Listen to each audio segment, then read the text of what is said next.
And welcome back to the final part of Journey as we continue climbing up the mountain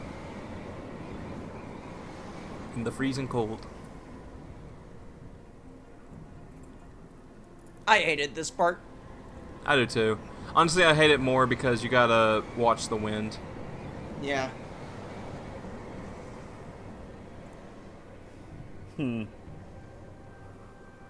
We do get some pretty cool scenery, like over there. I think I'm showing it off. Like the little sky dragon looking thing. Oh, which speaking of dragons, fucking DreamWorks announced a sequel to Dragon, How to Train Your Dragon 2 just recently. I'm so excited for that.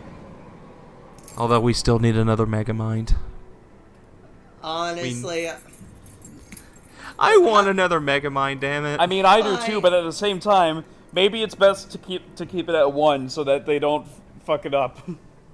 Look, I mean, just bring back DreamWorks. Will. See, the thing is, if there's one series DreamWorks actually gives a shit about, it's How to Train Your Dragon. I thought that was And handed Kung over Fu to Fox. Panda. Huh? I thought How to Train Your Dragon was handed over to Fox. Nope. Oh, okay. It's always been DreamWorks. Honestly, my favorite Hell, even DreamWorks the films TV, are. dude. Even the How to Train Your Dragon TV show is so fucking good. Which one was it? The one Yeah, on oh Netflix? yeah, there were two. Or the... There was DreamWorks Dragons Defenders of Berg, and then but that was on Cartoon Network. Cartoon Network ended the show and it carried over to Netflix. Dragons Race to the Edge, and that is a continuation of Defenders of Berg. So the Netflix show by the way, the scarf is still gone. the same show. This part had me on edge.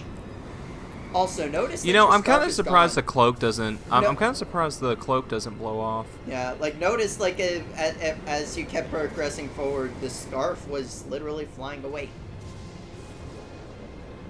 I mean, I'm not going to discredit the. I'm also sorry. I'm not gonna lie. That storm terrified the hell out of me. Not to discredit the developers, but I think the reason why the cloak doesn't fly away is because I don't think that the Wanderer has arms. Like, I don't think they drew arms. Or modeled arms. Also, we did pass one last wanderer before we got here. Yeah, I saw the sort of silhouette, and noticed we're fading to white. Oh There's yeah, one in there the he back. is. Are you gonna fall back and join up with him? No. Aw.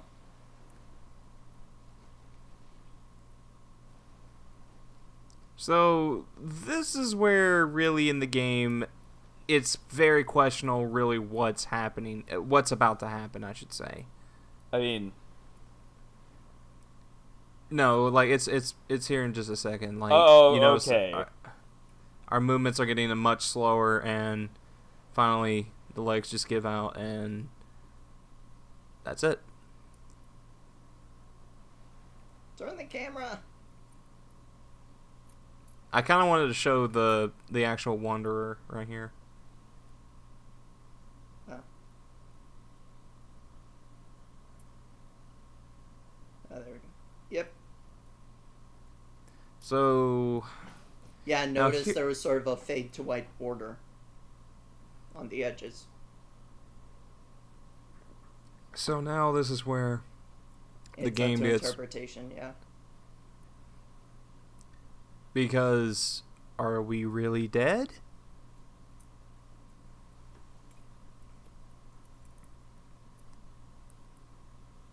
Because now all of the white-robed wanderers that we've encountered throughout the game,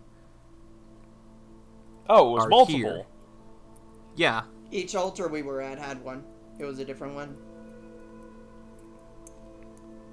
so are they restoring power to us, or are we going to join them? Because keep in mind, we were on a completely snow-buried mountain. And now our scarf is maxed out. And now we shoot the whoop. This is. I love this. I love this this section. You fun fact: if you collide into them, you actually shatter them. Oh, really? It's very rare because they're supposed to be ahead. But if you, for that one specifically, if you collide into him as he's flying by you, I love this part. I really fucking love this part. So it's also implied that those machines are actually corrupted versions of those flying dragons you're actually seeing. Yeah, I right? kind of I mean, got you say that. it's implied. I think that it's outright showing. Yeah, no, like those dragons leading the pack. It's heavily implied that, especially since you're flying out, it's very likely that, yeah, they were actually corrupted. They were these dragons. So now we get the sand surf again. Except there's some on snow. If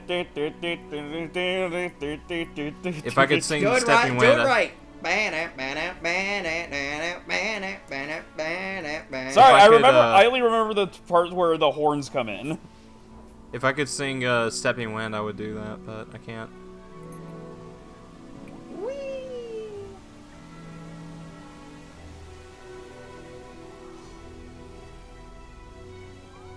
If there was a sort of a skateboarding-esque part, I would totally sing some. You can't. No, actually, what's funny is if you go up some of the rocks, you do tricks. Oh shit. Jellyfish. Jellyfishing. This is one of my favorite themes in the game. Honestly, my favorite track in the entire game is the credits. I'd have to hear it again. Well, We're when about to hear it, yeah. Yeah, but I'm gonna bring up a question when we do get to the credits, honestly.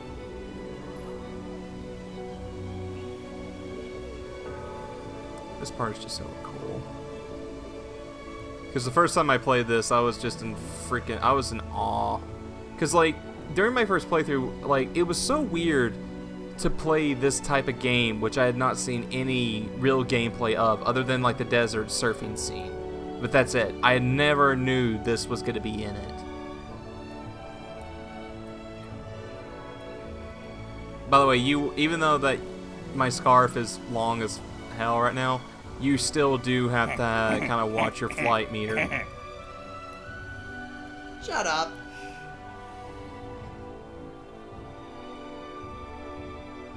And this is where you have unlimited flight. Yeah. Because you're glowing! Now, it's unfortunate that you can't see, the draw distance the journey that you've been on to get here. Yeah. Which is one of my favorite things about Jak 1. It's just the amount of draw distance in that game. Which, by the way, I tried playing Jak X today on the PS4. It fucking sucks. Don't even bother. On the PS4 or just... PS4, there's frame skipping. Oh! In a racing game. Jak X Combat Racing? Yeah. You see, I would have been it's not. Is that on the PS4 collection or is that from the PS2 emulation? Well, it's probably both, honestly.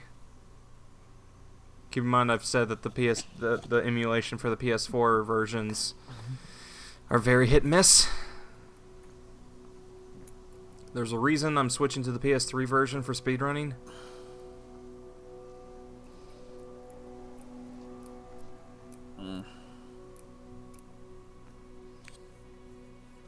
So that means that the only way you can play Jak X is by getting the PS2 version, if you want to.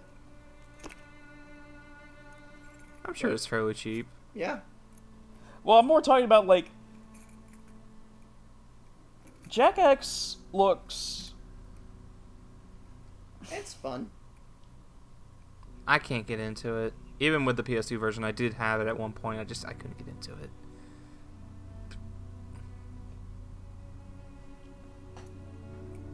And now we must enter the light. Our journey has now come to an end.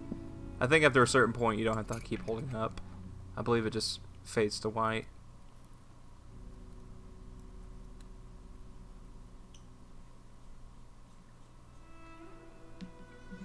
So what's the implication? Like, why were we climbing up to the top of the mountain? I want to say it's because, like, okay, so the whole technology thing, you know, they got their entire most of their civilization was wiped out. Mm-hmm. I like to think of it as this is them going to a new place to set up a new civilization, a new colony, basically. And that this light is calling all the wanderers across the land to that place. That is what I personally see this as. I like the fact that during the whole fade to white, you can still see your guy. I can't. I mean, at this moment. But that is it, right? No, I think.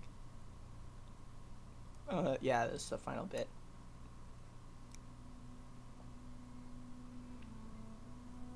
So yeah, like, did we really make it, or?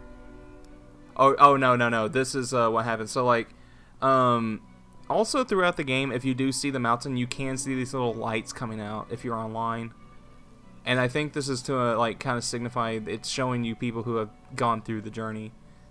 But that's it. Oh yes, this credit song is so good.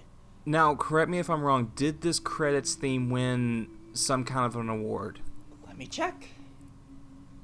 Because I'm either getting confused. I know Baba Yetu did, but I'm either getting confused with. I think I'm getting confused with that. There's a wanderer right there, by the way. Wait, what? There was a wanderer right there, on that bridge. Yeah, I saw it. I caught it. Alright. Journey.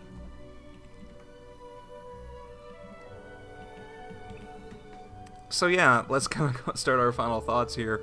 Journey This transcends with gaming with Grammy nomination. Oh, okay, so it was nominated. Let me see.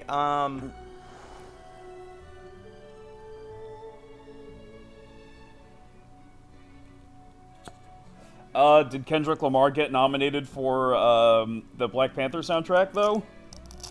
I don't know. Because if it doesn't, then the Grammys ain't worth shit. Best original score. Well, I mean, generally movies. The Grammys don't do movies. But anyway, Well, just to kind of give my quick final thoughts about this game, this was a very surprise hit with me. I played this just thinking, okay, I know it's that game company. I love Flower. Let's see what this is about. And I fell in love with it. Yeah, this was the very first game to ever get a Grammy nomination. I know Baba Yetu won something, but I don't know what it was. The main theme from Civilization 4.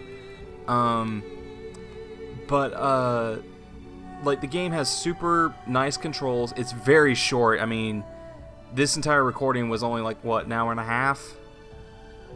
And, you know, this game is so much fun to replay because you can potentially have a different type of playthrough. Yeah, Grammy Awards nominee in 2013 for Best Score Soundtrack for Visual Media. Pat, as a guy who hasn't, I'm guessing you haven't played this game, right? Correct. What is it, like, what did you take away from all this?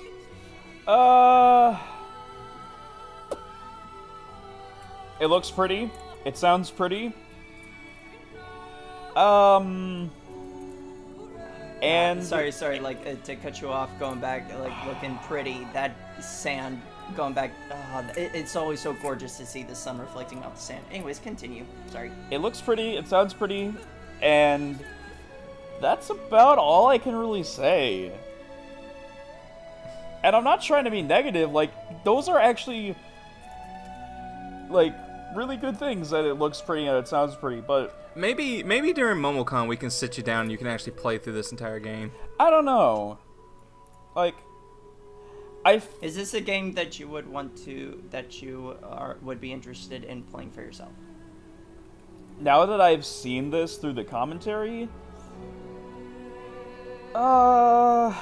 Or do you think the commentary spoiled you a bit? I wouldn't say spoiled, but it gave me. I think the commentary gave me the most I could get from it. I mean, And that's fair. That's not to say, oh, this game doesn't have any worth by me playing it. No. I mean, for me, this is something for me to like, and I mean this in a very positive manner. It's for me to like ooh and ah at how gorgeous it is, but I think you'd you'd benefit from experiencing it yourself. But I don't know. That's just me. Yeah. But you're saying? I don't have anything really negative to say about it, but I don't think I can say much. No, that's fair. This is definitely an experience that can definitely put the player into something that a movie. This is definitely something that you wouldn't be able to do with a movie. And as a game, I think when a game capitalizes on the fact that it's a game and not a movie, that for me gets my respect. And I think that's it for me. All right. Well, I want to thank you guys so much for joining us on our journey. It's a pun. It's a pun. But yeah. I'm surrounded by idiots. Anyway. Funny. Get it? Because the game's Journey. We're on a journey, huh? All right. Well, anyway, thank you guys so much for listening, and you all have a fantastic night and take care.